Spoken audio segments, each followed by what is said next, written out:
नहमदु नसल्ली अला रसूलिल करीम अम्मा बाद फ़ाउज़ु बिल्लाहि मिनश शैतानिर रजीम बिस्मिल्लाहिर रहमानिर रहीम रब्बि इश्रह ली सदरी व यस्सिर ली अमरी वहल्लुल उक़दतम मिन लिसानी यफ़क़हू क़ौली रब्बि यस्सिर वला तुअस्सिर वला तम्मिम बिल खैर क़ालू सुब्हानका ला इल्म लना इल्ला मा अल्लमतना इन्नका अंतल अलीमुल हकीम। अस्सलामु अलैकुम रहमतुल्लाहि व बरकातुहू। पारा नंबर 27 और सूरह हदीद पर हम आ चुके हैं और सूरह है 57 नंबर की। और ये सूरह मदीने में नाजिल हुई और इसमें 29 आयतें और 4 रुकू है। ठीक है, तो हम शुरू करते हैं। अल्लाह के नाम से शुरू करता हूँ जो बड़ा मेहरबान निहायत रहम करने वाला है। आकाश और धरती में जो कुछ भी है सभी अल्लाह की तस्बीह कर रहे हैं और वह गालिब हिकमत वाला है। आकाश और धरती का मुल्क उसी का है, वही ज़िंदगी देता है और मौत भी, और वह सभी चीज़ पर कादिर है। वह हुआ अला कुल्ली शैइन कदीर। यह तीसरा दर्जा है जिन्हें सूरह के शुरू में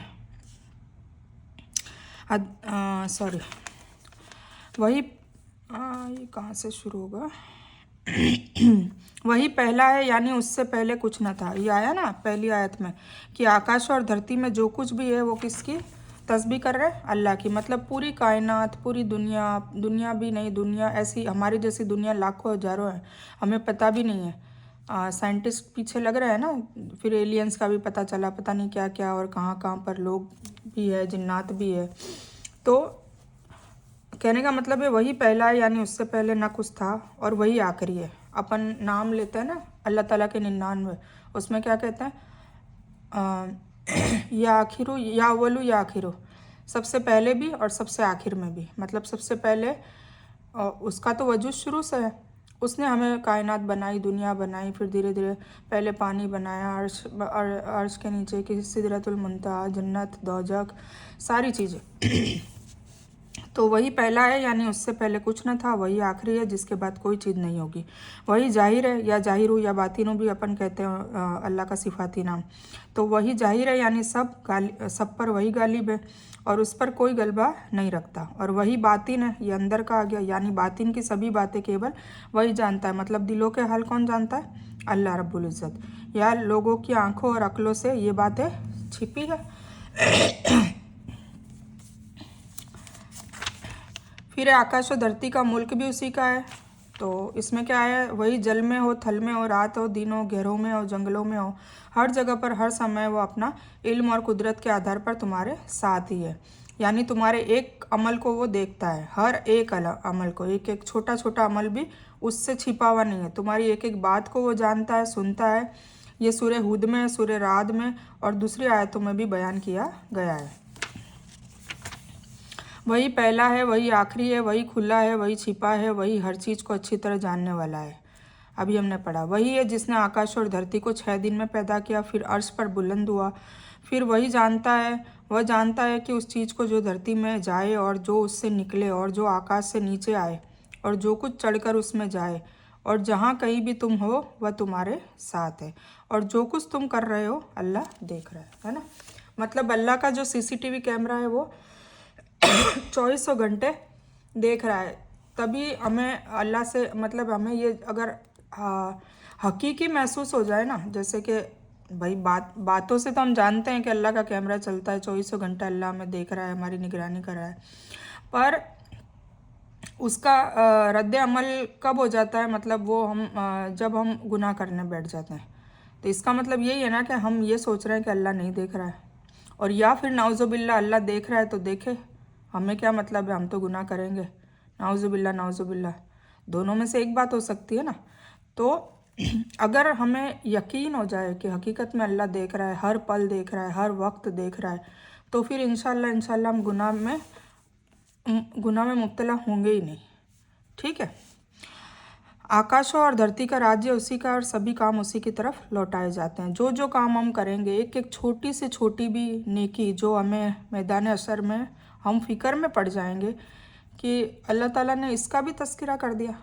मतलब ये तो मामूली सी चीज़ थी, मामूली सी बात थी जो हमारे नज़दीक हो, पर अल्लाह के लिए बहुत बड़ी हो, क्या पता। ठीक है। तो वही रात को दिन में दाखिल करता है, कराता है और सीनों में छिपी हुई बातों का भी वह पूरा इल्म रखने वाला है। हमारे दिल में क्या है, दिमाग में क्या है, हम क्या सोचते हैं, हमारी सोचें क्या है, हम लोगों से तो छुपा सकते हैं पर अल्लाह रब्बुल इज़्ज़त को सारी चीज़ें पता है। अल्लाह पर और उसके रसूल सल्लल्लाहु अलैहि वसल्लम पर ईमान ले आओ और उस माल में से खर्च करो जिसमें अल्लाह ने तुम्हें दूसरों का वारिस बनाया है। तो तुम में से जो ईमान लाए और खर्च करे उन्हें बहुत बड़ा अजर मिलेगा। यानी यह माल इससे पहले किसी दूसरे के पास था। इसमें इस बात की तरफ इशारा है कि तुम्हारे पास भी यह धन नहीं रहेगा, दूसरे उसके वारिस बनेंगे। अगर तुमने उसे अल्लाह के रास्ते में खर्च नहीं किया तो बाद में इसके वारिस उसे अल्लाह के रास्ते में खर्च करके तुमसे ज़्यादा सादत ले लेंगे। है ना, कभी होता है ना कि कुछ पीढ़ी में कुछ लोग कंजूस होते हैं और वो माल दौलत और सारी चीज़ें जमा कर करके चले जाते हैं। कुछ सदका खैरात जक़ात कोई मतलब नहीं होता उनको, और बस वो यही सोचते हैं कि बस हमारी औलाद के लिए इकट्ठा करें। फिर कई बार क्या होता है कि उनकी जो औलाद होती है वो सखी होती है, तो वो फिर अल्लाह की राह में खर्च करने लग जाती है। या फिर उससे उल्टा भी होता है कि वही औलाद बुरे नशे पत्ते में या कोई गुनाह में लग जाती है या जुआ में या किसी में भी, तो वो उस दौलत को जो बचा के जाता है अपनी औलाद की आने वाली डेस्टिनी या किस्मत के लिए, मतलब उसका फ्यूचर सिक्योर करने के सोच से, और वही जो पैसा है फिर वो एक कुछ ही पलों में, कुछ ही घंटों में या कुछ ही दिनों में वो उड़ा देता है। तो ऐसी भी होता है, ऐसा भी होता है और ऐसा भी होता है। या फिर उसकी औलाद इतनी नेक बन जाए, इसकी इस्लाह हो जाए, तो वो फिर अल्लाह की राह में खर्च करने लग जाता है, तो वो सवाब सारा बटोर लेता है। ये वाली बात है। हालांकि ऐसा नहीं है, अगर औलाद सदका जारिया कुछ भी करती है तो उसके मरूम वालिदैन को भी उसका सवाब पहुंचता है, पर एक खुद के हाथ से कोई नेकी करना और एक किसी के थ्रू नेकी का सवाब जाना, उसमें बहुत अंतर होता है। ठीक है, हालांकि माँ बाप के लिए यही बता रखा है कि उनकी नेक औलाद मतलब आमल नामा जब बंद हो जाता है तो 3 तरीके से उसकी नेकियां फिर भी जाती रहती है। या तो उसने खुद के हाथों से कुछ ऐसा किया हो जो उसके जाने के बाद भी लोगों को नफ़ा पहुंचाता हो, या फिर उसने मतलब कोई ऐसा इल्म, ठीक है ना, जैसे उसने नमाज की ताकीद कर दी, या किसी को पढ़ाई दुनिया के भी कोई फ़ायदा ऐसा कुछ करवा दिया तो भी ठीक है। और फिर उसका माल ऐसी जगह खर्च हुआ हो जिससे लोगों को फ़ायदा हो, जैसे किसी को अडॉप्ट करके उसको पढ़ाई लिखाई करा दी हो, या किसी को हाफिज़ बना दिया हो, या कोई मदरसे में कोई मदरसे की तामीर में कोई हिस्सा दे दिया हो, मस्जिद की तामीर में कोई हिस्सा दे दिया हो, या स्कूल की तामीर में भी कोई हिस्सा दे दिया हो। ऐसा ज़रूरी नहीं है कि दीन के इदारों में ही, दीन के इदारों में अफजल है, पर आप दुनिया के इदारों में भी जहाँ ज़रूरतमंद हो, जैसे मान लो कोई स्कूल है वहाँ पर पानी की मशीन नहीं है, चाहे वो कोई भी बच्चे हो, क्योंकि सब आदम अलैहिस्सलाम की औलाद है, ठीक है, हमें ये देखना है, तो वो सारे जब तक पानी पिएंगे इसाले सवाब मिलता रहेगा। ठीक है, और ये दोनों तो हो गए खुद के, और उसके बाद फिर नेक औलाद का है। तो नेक औलाद मतलब वो जो भी काम करेगी, जो भी वो सुबह से लेकर रात तक नेकी के शेड्यूल करेगी, सारा का सारा, चाहे वो बख्शवाए चाहे नहीं बख्शवाए, कोई इसमें मैटर नहीं रखता, वो डायरेक्ट उनको जाता है। ठीक है, तो ये हो गया। तुम अल्लाह पर ईमान क्यों नहीं लाते जबकि खुद रसूल तुम्हें अपने रब पर ईमान लाने की दावत दे रहा है, और अगर तुम ईमान वाले हो तो वह तुमसे मजबूत वादा भी ले चुका है। वह अल्लाह ही है जो अपने बंदे पर वाज़ेह आयतें नाजिल करता है ताकि वह तुम्हें अंधेरे से उजाले की तरफ ले आए। है ना, ये आयतें जो है बेशक अंधेरे से उजाले की तरफ लाने वाली आयतें हैं। ठीक है, आयतें मतलब निशानियाँ, साइन। अब वो निशानियाँ आप कुरान शरीफ से भी लेनी है और अपन नेचर से भी लेनी है। जैसे ये पौधे हैं, ये पेड़ है, जानवर है, चौपाए, जानवर में चौपाए भी है, चरिंदे परिंदे भी है। जैसे एक परिंदे की आप मिसाल ले सकते हैं कि परिंदा आसमान में कितनी दूर ऊपर तक उड़ता है, किसके भरोसे उड़ता है? हवा में उड़ता है ना, किसके भरोसे उड़ता है? अल्लाह के भरोसे, अल्लाह उसको थामे रखता है। और सुबह वो चोंच में सुबह खाली पेट जाता है और वापस आता है तब चोंच में दाना लेकर आता है। वो अपने पंखों में छुपाता नहीं है या कोई थैली भर के नहीं लाता कि भाई कल के लिए, परसों के लिए, पल्ले रोज़ के लिए। उसे पूरा यकीन होता है कि बस आज का मुझे मिल गया, मेरे बच्चों को मिल गया। खुद खा लेता है और बच्चों के लिए चोंच में पकड़ के ले आता है और बच्चों के मुंह में डाल देता है, परिंदा। तो हम ये अल्लाह की नेमतें हैं, तो इसको सोच के हम भी इबरत हासिल कर सकते हैं कि हमें जखीरा इकट्ठा करने की ज़रूरत नहीं है।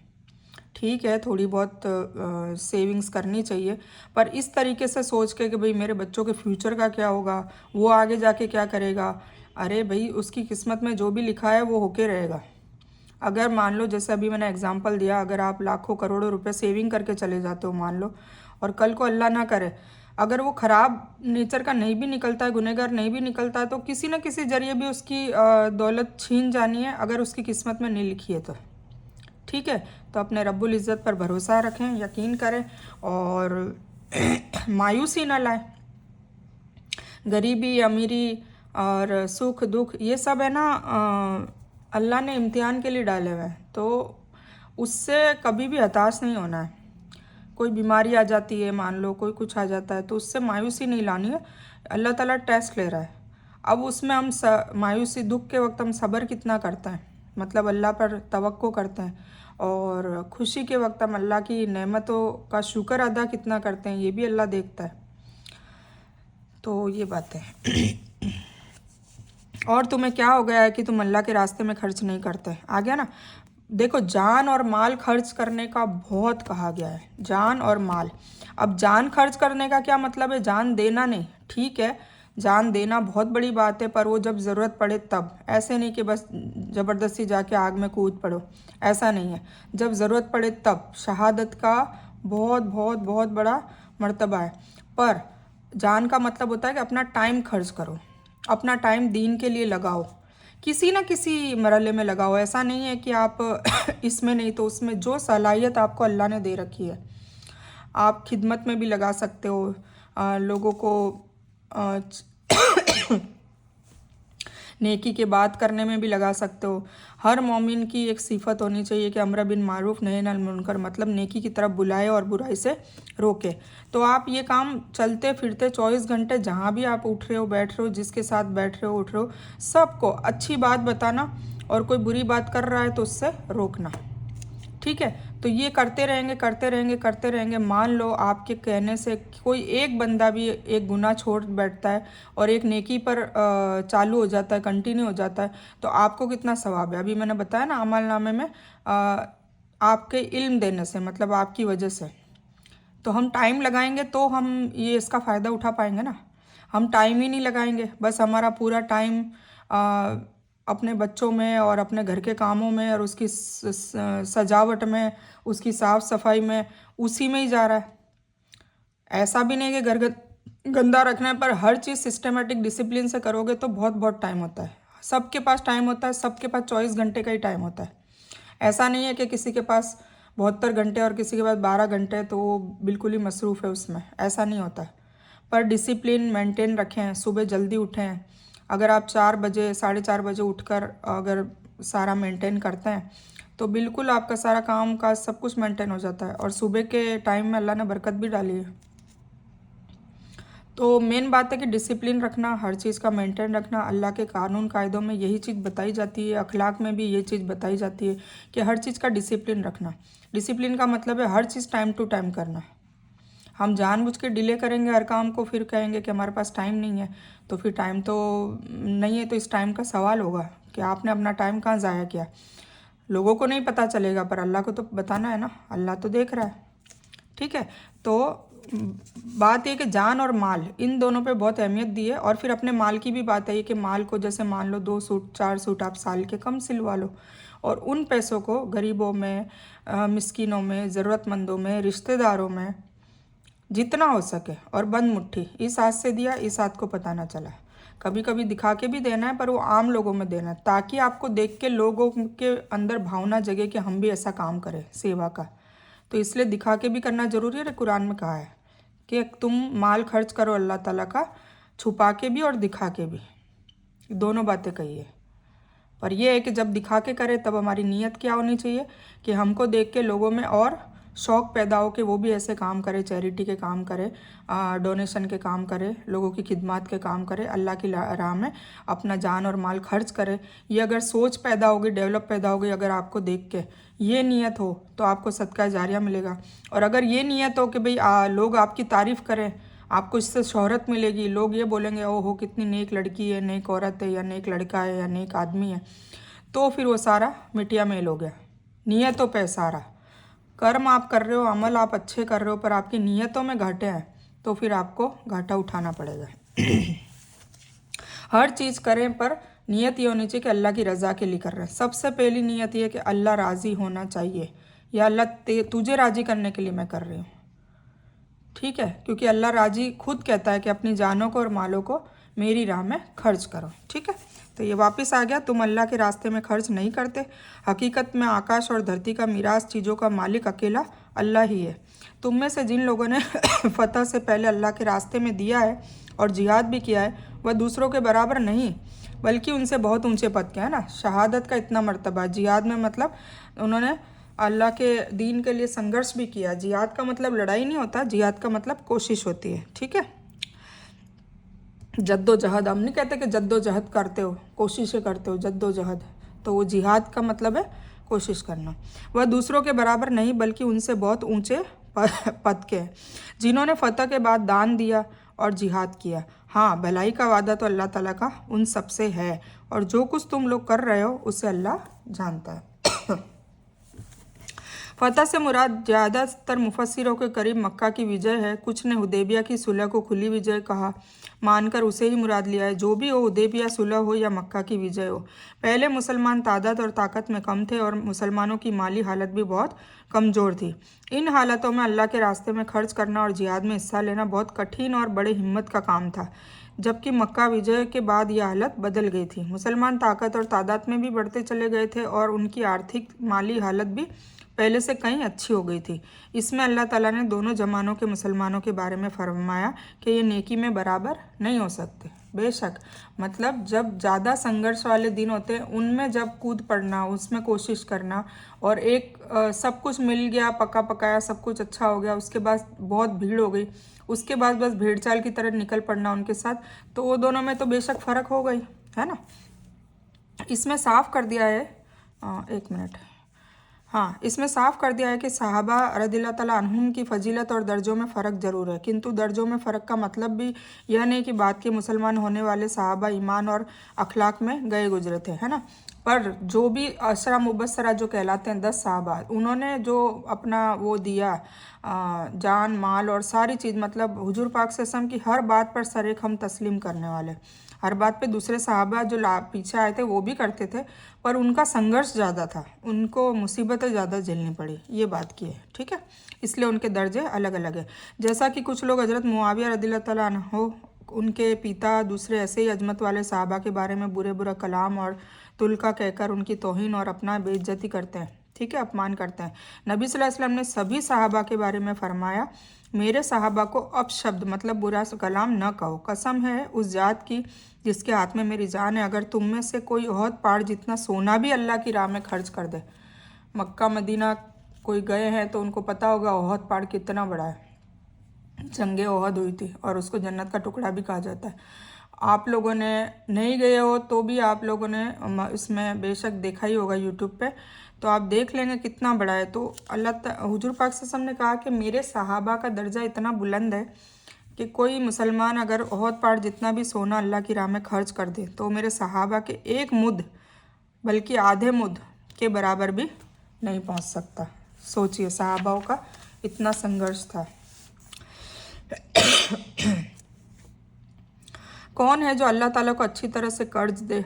अब ये कर्ज दे की बात आई, वो भी यही है कि अल्लाह की राह में खर्च करना, फिर अल्लाह ताला उसके लिए उसको बढ़ाता चला जाए और उसका अच्छा बदला साबित हो जाए, है ना। मतलब अल्लाह की राह में अगर 1 रुपया खर्च करते हैं तो अल्लाह ताला रिटर्न में 10 रुपये देता है, और आखिरत में नहीं, दुनिया में ही देता है, लिखा है ना। उसके लिए उसका बढ़ता चला जाएगा, मतलब वो जैसे जैसे अल्लाह की राह में खर्च करेगा उसको बरकत मिलती जाएगी, और फिर उसको आखिरत में भी उसका बदला मिलेगा। बस नीयत खालिस होनी चाहिए, बस मेन वो है।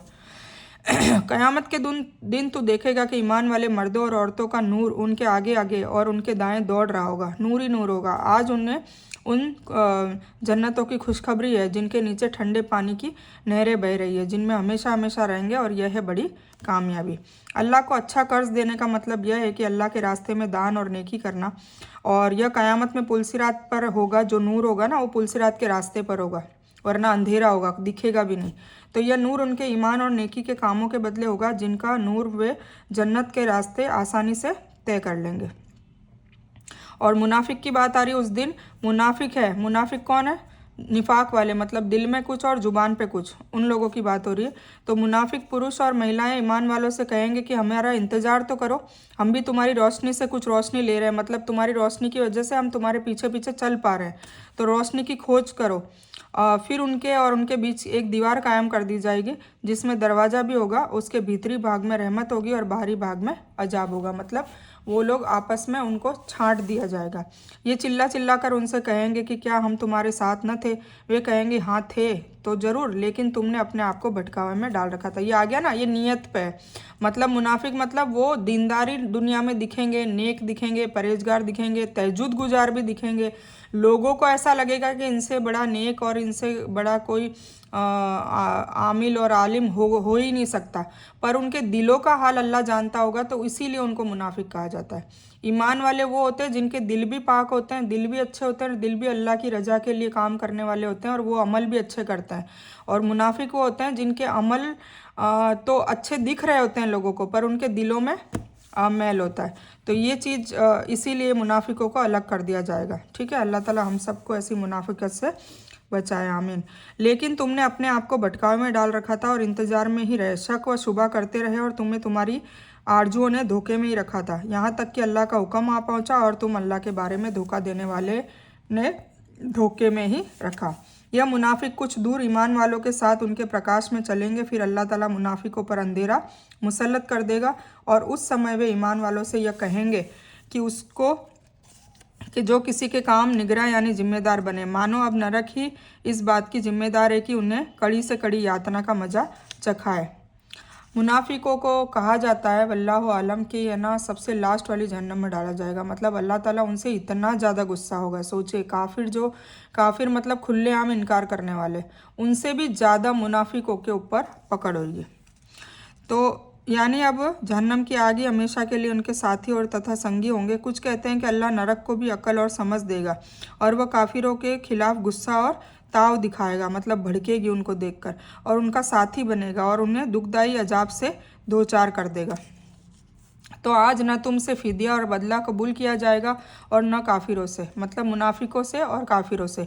तुम सब का ठिकाना जहन्नम है, वही तुम्हारा साथी है और वो बहुत बुरा ठिकाना है।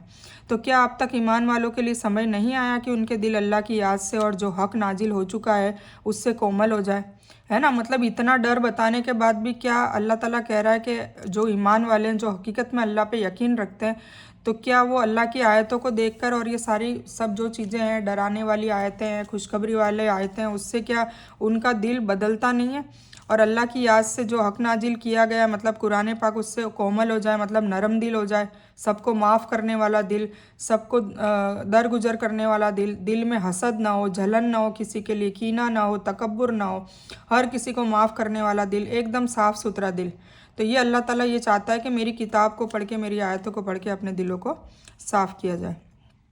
इनसे पहले किताब दी गई थी, फिर जब उन पर एक लंबी मुद्दत ख़त्म हो गई तो उनके दिल कठोर हो गए और उनमें ज़्यादातर फासिक है ना, मतलब पहले की कौमों को बताया जा रहा है कि उनको भी हमने किताबें दी थी, तो किताब पढ़ते थे तो नरम हो गए और फिर जैसे जैसे किताब से दूर होते गए तो उनके दिल कठोर हो गए। तो अभी हमें भी सोचना चाहिए कि हम इस किताब से कितने दूर हो गए। पर आप सभी को मुबारक हो कि आप इस किताब के पास आए हैं और इंशाल्लाह इसको बरकरार रखें, मौत तक बरकरार रखें, इससे मोहब्बत रखें और इससे करीब ही रहें। जैसे दूर जाएंगे इससे, ऐसा नहीं कि एक बार पढ़ ली तो सब कुछ हो गया फिनिश, नहीं, मरते दम तक इसको पढ़ते रहना है, दिमाग में लाते रहना है। जैसे एक माँ छोटे बच्चे को रटाती रहती है, वैसे अपने आप को रटाते रहना है कि ये सच है, ये गलत है, और सच पे चलते भी रहना है, उस पर अमल भी करना है, तब जाके अल्लाह हमसे राजी होगा। यकीन करो कि अल्लाह ही धरती को उसकी मौत के बाद जिंदा कर देता है। हमने तो तुम्हारे लिए अपनी निशानियां बयान कर दी ताकि तुम समझो। बेशक दान देने वाले पुरुष और महिलाएं और जो अल्लाह से प्यार के साथ कर्ज भी दे रहे हैं, मतलब अल्लाह से मोहब्बत भी करते हैं और कर्ज दे रहे हैं, मतलब लोगों के अल्लाह के रास्ते में खर्च कर रहे हैं अपना माल, उनके लिए यह बढ़ाया जाएगा और उनके लिए अच्छा अजर है। अल्लाह और उसके रसूल सल्लल्लाहु अलैहि वसल्लम पर जो ईमान रखते हैं वही लोग अपने रब के करीब सच्चे और शहीद हैं। उनके लिए उनका बदला और उनकी ज्योति जो नूर है, और जो कुफ्र करते हैं, हमारी निशानियों को जुटलाते हैं, वे जहन्नम है। यानी एक के बदले कम से कम 10 गुना और उससे ज़्यादा 700 गुना, बल्कि उससे भी ज़्यादा। मतलब जो अल्लाह की राह में खर्च करेगा, अल्लाह का वादा है कि वो कम से कम 10 गुना और ज़्यादा से ज़्यादा 700 गुना भी दे सकता है। अब 700 गुना का कोई वो नहीं है, एक वो है ना सुम्बुल, मतलब वो जो डाली है गेहूं की, वो आएगा आगे, तो एक दाने के बदले 700 दाने बढ़ा देगा। फिर हर 700 में हर 700 ऐसा बताया, मतलब उसकी कैलकुलेशन ही अपन नहीं कर सकते। ये तो एक मुहावरा दिया है। तो अल्लाह चाहे तो कितना गुना भी बढ़ा दे, वरना कम से कम 10 गुना का तो वादा है ही। तो फिर क्यों हम खर्च नहीं करते अपने माल को, क्यों बचा बचा कर कंजूसी से रखते हैं? अगर उस माल को ख़त्म होना होगा तो वो हो जाएगा, कैसे न कैसे हो जाएगा, बीमारी में चला जाएगा, बड़ी बड़ी बीमारियां आ जाएगी, लाखों करोड़ों रुपए बीमारी में भी लगते हैं, लाखों करोड़ों रुपए कोई ऐसा अचानक ऐसा घाटा हो जाएगा, कर्जा हो जाएगा, उसको भरने के लिए वो करना पड़ेगा। तो अल्लाह चाहे तो उस दौलत को वैसे भी ख़त्म कर सकता है। तो क्यों ना हम थोड़ा थोड़ा देते रहें। उसका मतलब ये नहीं कि सिर्फ जक़ात देते रहें 2.5%। जक़ात तो कंपलसरी, वो तो देनी ही है, उसकी तो माफ़ी नहीं है। पर इमदाद, सदका, फितरा, इसके अलावा फ़ी सबीलिल्लाह, अल्लाह की राह में खर्च, इन सब में भी आपके माल का हिस्सा होना चाहिए।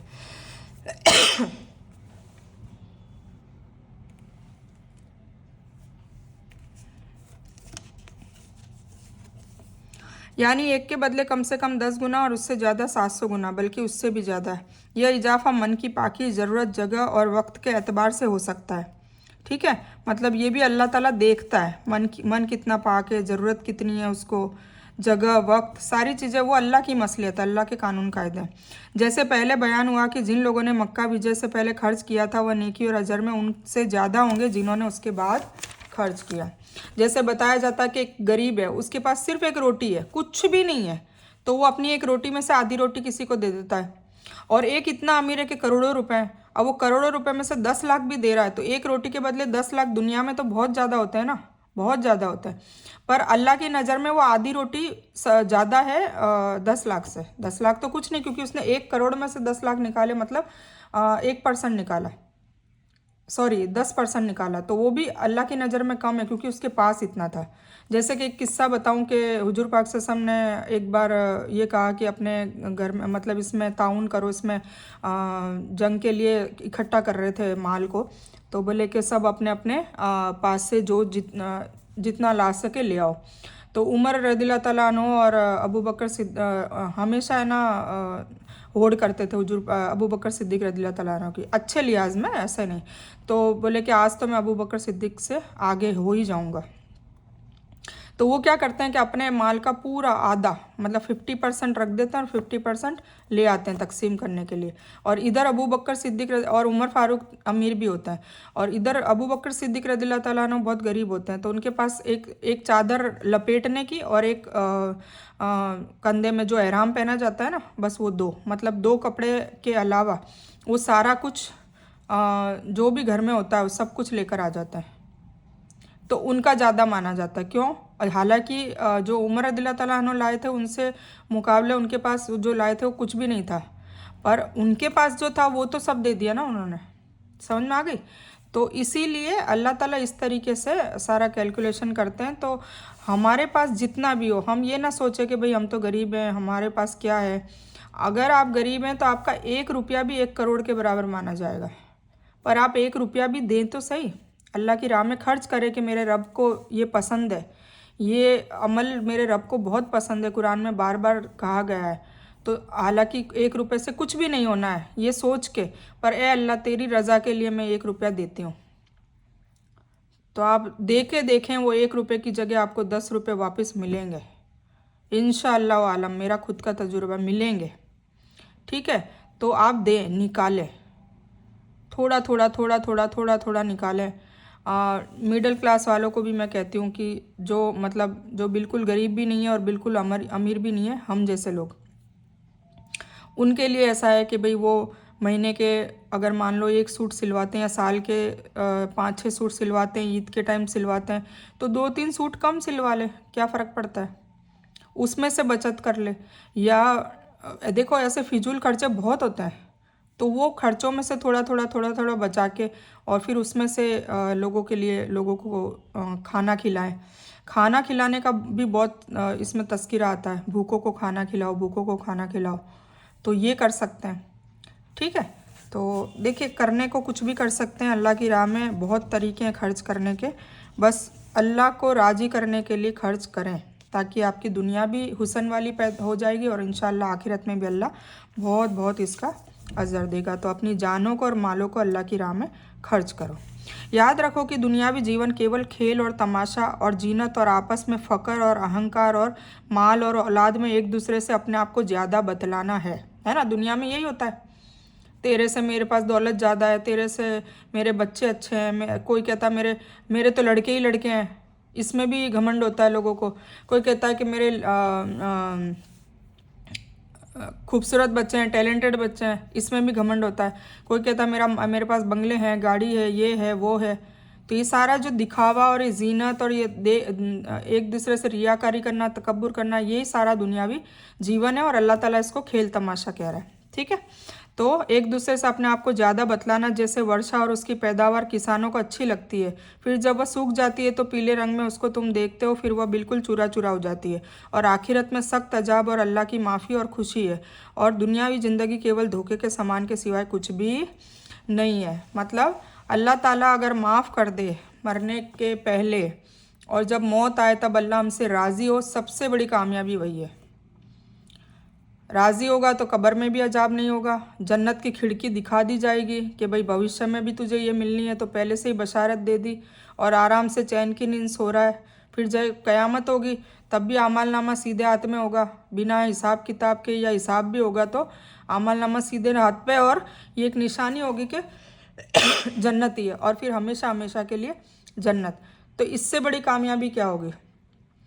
अगर मान लो ये कामयाबी मिलती है और दुनिया में कामयाबी नहीं मिलती है, दुनिया में ठोकरें मिलती है, दुनिया में हर जगह फेल ही फेल हो रहे हैं आप लोग, तो उससे मायूस नहीं होना है।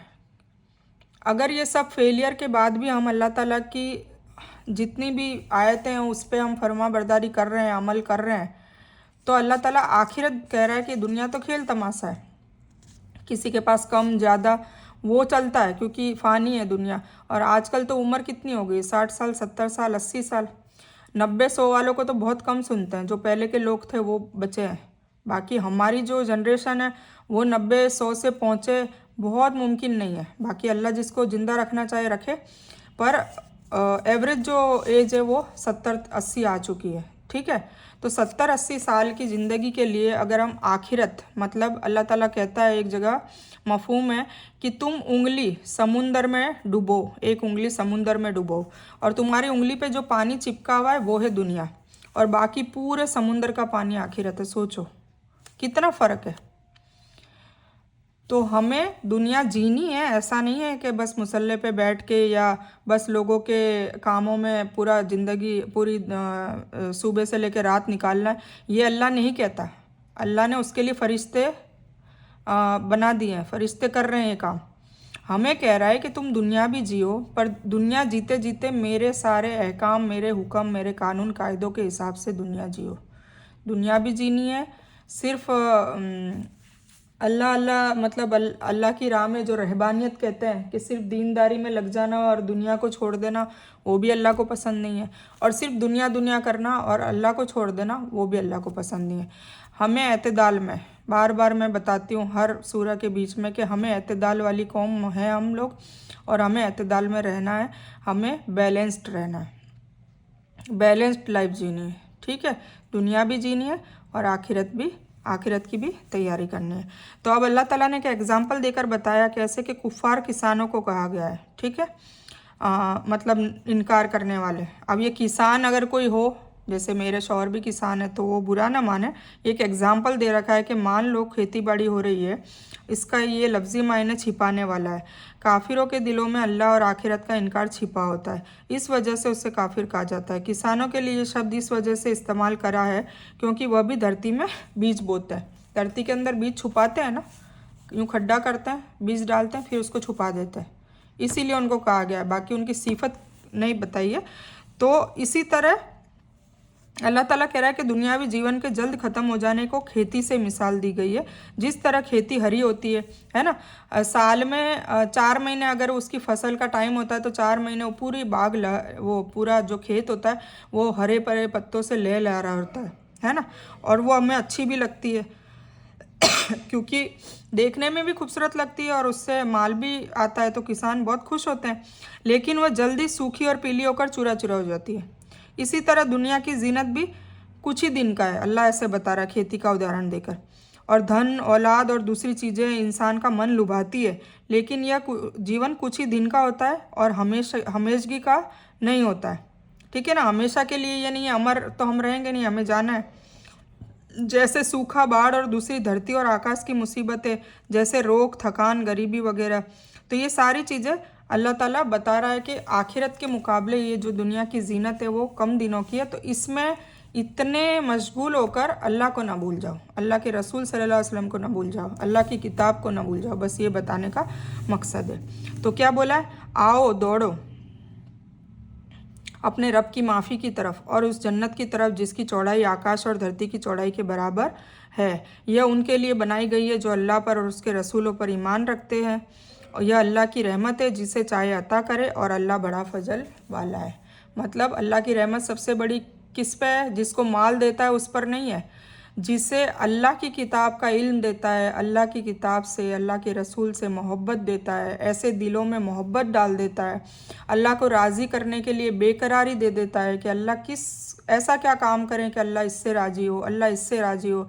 और वो काम जानने के लिए भी इल्म हासिल करता है कि ज़्यादा से ज़्यादा महबूब बनने के लिए हमें क्या क्या काम करने हैं, पहले उसको जानें, फिर उसको मानें, फिर उस पर चलें, फिर लोगों को भी बताने की कोशिश करें और फिर उस पर डटे रहें, उसको छोड़े नहीं। ऐसे नहीं साल भर कर लिया और दूसरे साल से गुनाह में मुब्तला हो गए, या नेक काम करने ही छोड़ दिए कि बस बहुत हो गया, हमारा कोटा ख़त्म हो गया, अब बस हम जन्नत मिल ही चुकी है टिकट। नहीं, मरते दम तक करते रहना है, इसी का नाम असली ज़िंदगी है। ठीक है, तो ना कोई कठिनाई दुनिया में आती है, ना विशेष तुम्हारी जानों पर, लेकिन इससे पहले कि हम उसको पैदा करें वह एक ख़ास किताब में लिखी हुई है। मतलब तकदीर अल्लाह ने पहले ही लिखी हुई है।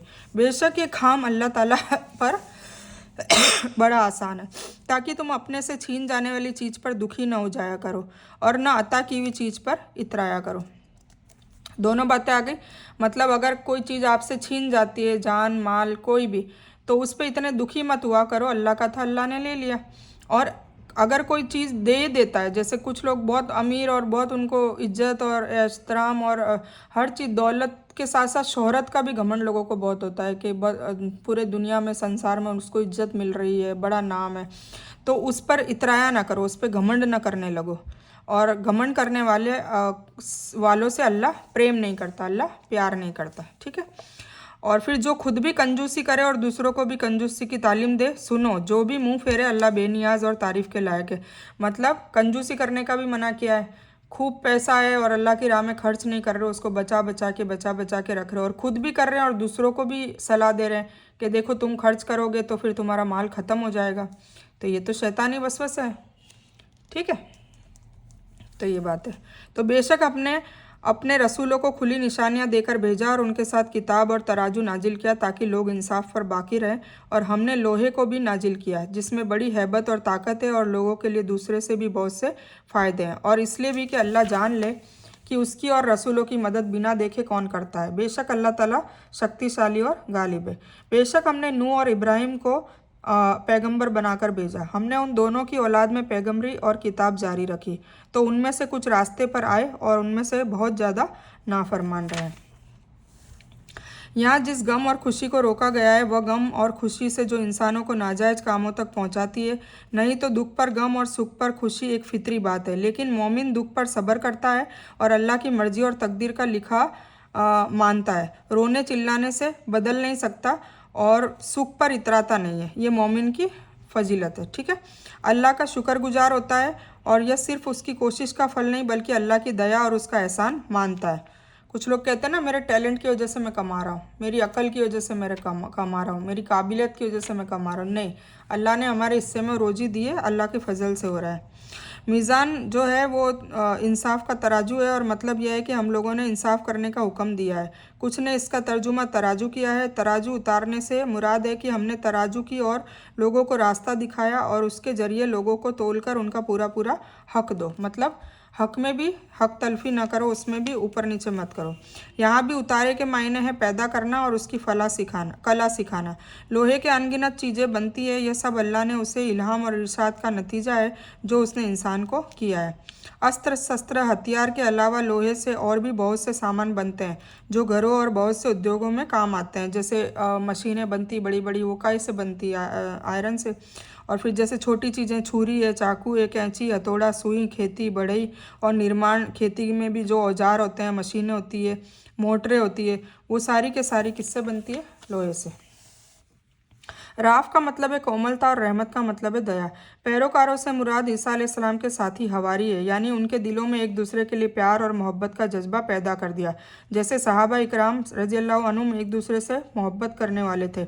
यहूदी इस तरह आपस में हमदर्दी नहीं रखते थे जैसे हज़रत ईसा के मानने वाले थे। रहबानियत की बात आई, जो अभी मैंने बता दिया कि रहबान का मतलब होता है बेराग, यानी दुनिया से बिल्कुल ताल्लुक़ तोड़कर जंगल में जाकर अल्लाह की इबादत करना। ये अल्लाह को बिल्कुल पसंद नहीं है।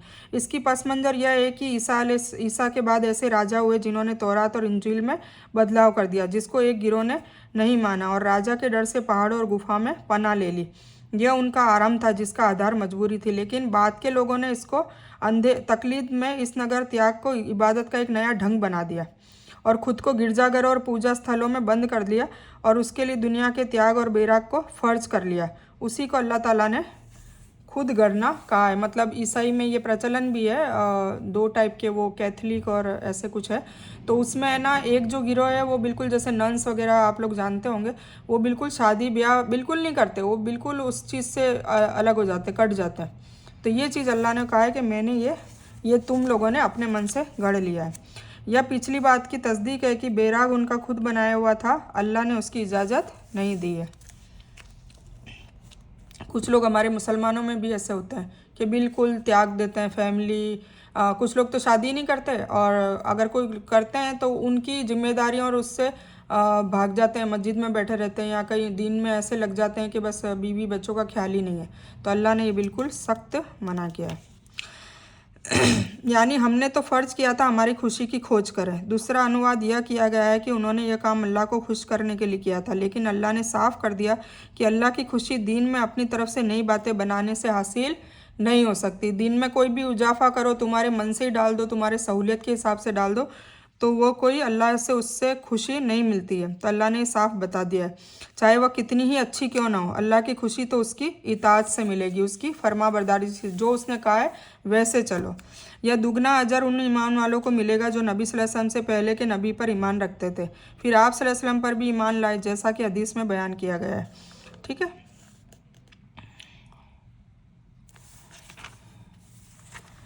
ये सूरह हदीद कंप्लीट हो चुकी है। तो इस बयान को मैं यही मुकम्मल करती हूँ। इस बयान में कुछ भी दीन की अच्छी और हक बात आई हो वो सिर्फ़ और सिर्फ अल्लाह की तरफ से है, और बुरी या गलत बात जो गलती से या जज्बात में आकर मेरे मुंह से कुछ भी गलत वर्ड या कोई बात निकल गई हो तो वो मेरी तरफ से है।